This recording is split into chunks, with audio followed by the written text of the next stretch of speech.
তা বলে কি প্রেম দেবে না যদি মারি কলসির কানা। মৃত্যুর ঠিক আগে উত্তম কুমার বারবার একটা কথাই বলেছিলেন চিকিৎসককে। জানেন কি সেই কথা? আজ আপনাদের জানাবো ওল্ড গপ্প চ্যানেলের এই ভিডিওর মাধ্যমে। আর আপনি যদি এই চ্যানেলে নতুন হয়ে থাকেন তাহলে চ্যানেলটি সাবস্ক্রাইব করে দিন। ওগো সুন্দরীর শুটিং চলাকালীন হৃদরোগে আক্রান্ত হন উত্তম কুমার। সেই দিন অসুস্থতা নিয়েই শটটা শেষ করেছিলেন তিনি। কাউকে টেরও পেতে দেননি তিনি অসুস্থ বোধ করছেন। সেই সময় খবর এসেছিল ওগো সুন্দরীর শুটিং ফ্লোর থেকেই হাসপাতালে নিয়ে যাওয়ার সময় কিছু একটা বিড়বিড় করছিলেন মহানায়ক। তবে সেদিন মহানায়কের কথা বুঝতে পারেননি কেউই।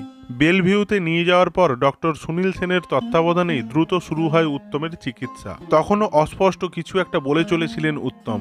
সালটা 1980-র 23শে জুলাই। মহানায়ককে বাঁচাতে লড়ে যাচ্ছেন বেলভিউয়ের চিকিৎসকরা। কলকাতা সেদিন দেখেছিল অঝরে বৃষ্টি, আর তার পরের দিনই সেই দুঃসংবাদ, যা শুনে কেঁপে উঠেছিল গোটা বাংলা। 24শে জুলাই 1980 মহানায়কের মৃত্যু হয়। উত্তমের মৃত্যুর বহু বছর পর তার জীবনের শেষ কয়েক ঘন্টা নিয়ে এক বিনোদন ম্যাগাজিনে সাক্ষাৎকার দিয়েছিলেন ডক্টর সুনীল সেন।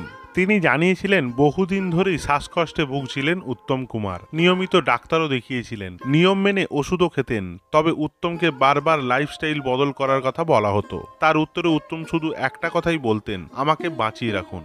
23শে জুলাই হাসপাতালের বিছানায় মৃত্যুর সঙ্গে লড়তে লড়তে চিকিৎসক সুনীল সেনকে এই একই কথা বলেছিলেন উত্তম কুমার, আমাকে বাঁচান ডাক্তার, অনেক কাজ বাকি। কিন্তু নিয়তি তো সেই দিন অন্য কিছু লিখেছিল।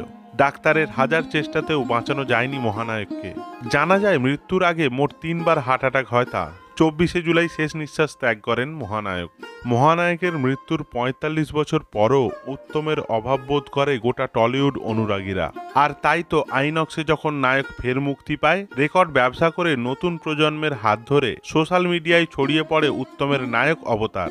আজও তাকে ঘিরে সেই উন্মাদনা এতটাই। মহানায়ক উত্তম কুমারের বহু কালজয়ী ছায়াছবি যা সিনেমাপ্রেমী মানুষেরা আজও দেখতে পছন্দ করে, যেমন সপ্তপদী, 74.5, হারানো সুর, দেওয়া নেওয়া, অ্যান্টনি ফিরিঙ্গি, রাজকুমারী, অমানুষ, আনন্দ আশ্রম, মৌচাক প্রভৃতি উল্লেখযোগ্য। তিনি বাঙালির মহানায়ক, যা মানুষের মনে বিরাজমান। আজকের ভিডিও এই পর্যন্তই। যদি ভিডিওটি ভালো লেগে থাকে তাহলে ওল্ড গপ্প চ্যানেলটি সাবস্ক্রাইব করে পাশে থাকুন। ধন্যবাদ।